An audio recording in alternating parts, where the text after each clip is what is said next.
To discuss the topic separation of D and L from the output equation. We have already discussed in our previous lecture the output equation of three-phase induction motor, which is Q is equal to, that is the kVA rating of the induction motor is given by C0 NS D square into L, where C0 is known as the output coefficient of the motor, NS is the synchronous speed in RPM, D is the stator core length or stator bore length, L is the stator core diameter. Now in this equation of output, we are saying that D square L is nothing but Q upon C0 NS. Here you can see that D square L, if you consider the left hand side of the equation, we can say it is nothing but the volume of the active part of the machine where the power transfer takes place, because we are giving input to the motor and we are obtaining the output in the form of the speed of the motor. So the total D square L, that is nothing but the volume of the motor, will be deciding the size of the motor, and based on this D square L, size of the motor will again define the cost of the machine. As the volume increases, definitely the cost will increase. But we can also see from this equation that when the volume increases, the output also increases. But at the same time, if you see, the speed is inversely proportional to the D square L. That is, the diameter and the length of the motor is inversely proportional to the speed. So, in order to have a proper value of this particular D and L, we must use some rules. So what are these rules and how these two components can be separated? That is the objective of today's lecture. The ratio of core length, that is L, and the pole pitch, that is nothing but tau, will be the consideration for separating the value of D and L. So if we know the ratio of L by tau and if we know the value of D and L, we can separate out, because then we will get two equations and two unknowns. We have got two equations and two unknowns which we can use to separate the value of L and D. So what is tau? Tau is nothing but the pole pitch, and it is given by pi D by P, where P is the number of stator poles and D is the stator core diameter. So definitely we can observe here that the number of poles and the diameter are inversely proportional to each other. That means the number of poles, which definitely define the speed, and diameter are inversely proportional to each other. So in other words, we can say that we are having some relationship between the number of poles and the diameter of the motor. So definitely with respect to different types of design, we can use the value of length of the stator core and the ratio with tau. So what are these different parameters? So let us consider that suppose we want to design a motor with minimum cost. So if the cost is required to be minimum, then the ratio of L by tau will have a range from 1.5 to 2. So this will be the ratio for length to the pole pitch. Suppose I want to have a motor with a good power factor, that is cos phi, then the range of this particular ratio L by tau will be between 1 to 1.25. If we want a motor with the best power factor, that is the best power factor, then we can say that the tau will be equal to under root 0.18 into the length of the motor. If we want a motor with the good efficiency, that efficiency is a consideration, then the ratio L by tau will be considered to be 1.5. And if we want the best overall design,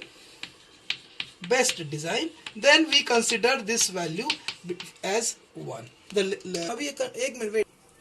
So the ratio L by tau has got a range varying from 0.6 to 0.6 to 2.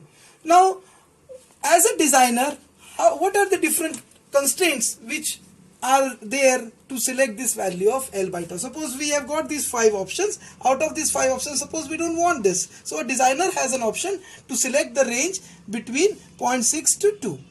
Now, is there any constraints while selecting this value of L by tau? So what are the constraints for this design? Definitely we have observed in this particular equation of output that we have said that if you consider the pole pitch, it has got a relationship with respect to P, and P is related to the number of poles. We know that Ns is equal to 120 F upon P.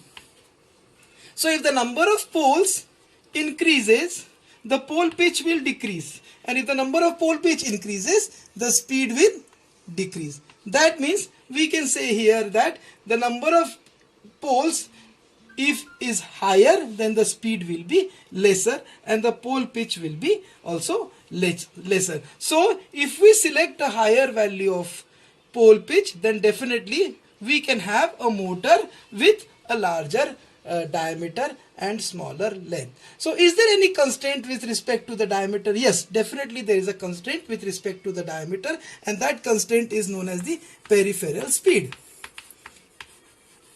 Peripheral speed. So what is peripheral speed? Peripheral speed is nothing but pi dns. So if you consider a rotating part of the motor, then we can say that the speed at the circumference will be different than the speed at the center. So the speed at the circumference will be the highest, whereas speed at the center will be the lowest. Now, if we design a motor with larger diameter for a larger speed, then definitely the peripheral speed will be very, very high. Generally, we observe, if you want to take an example, let us take an example of a road roller. Can we have a road roller with can we run the road roller with very high speed? Definitely no, because if we run the road roller with very high speed, we will not be able to control that particular road roller. So we have to make sure that this peripheral speed remains within the required range, so that the motor remains stable. What is this range? This generally range is that the peripheral speed should be less than 30 meter per second. So once we separate the value of L and D from this output equation and the ratio of L by tau, then we have to make sure that the diameter of the rotor, or the diameter which we have designed, such that the peripheral speed should not be greater than 30 meter per second. So this is the first constraint in the design of the stator of three-phase induction motor, that the value of D which we have calculated from the output equation should be having a peripheral speed less than the 30 meters per second. So peripheral speed should be less than 30 meters per second. So this is the first constraint as far as the design is concerned.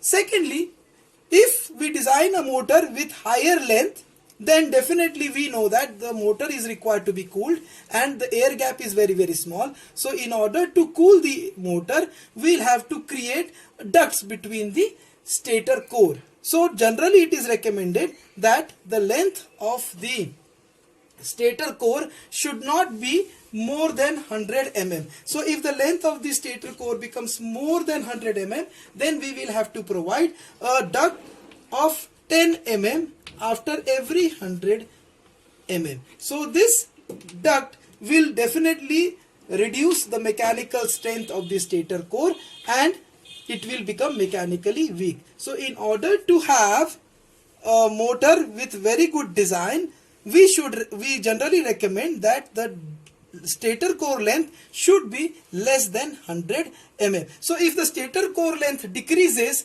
definitely the diameter will increase. So that's why we will always see that high speed motors are generally characterized by small diameter and large axial length, whereas the slow speed motor will be characterized by large diameter and small axial length. This is very well demonstrated in the road roller. If you see the road roller front wheels, they are characterized by large axial length and small diameter, whereas the back wheels of the road rollers are characterized by large diameter and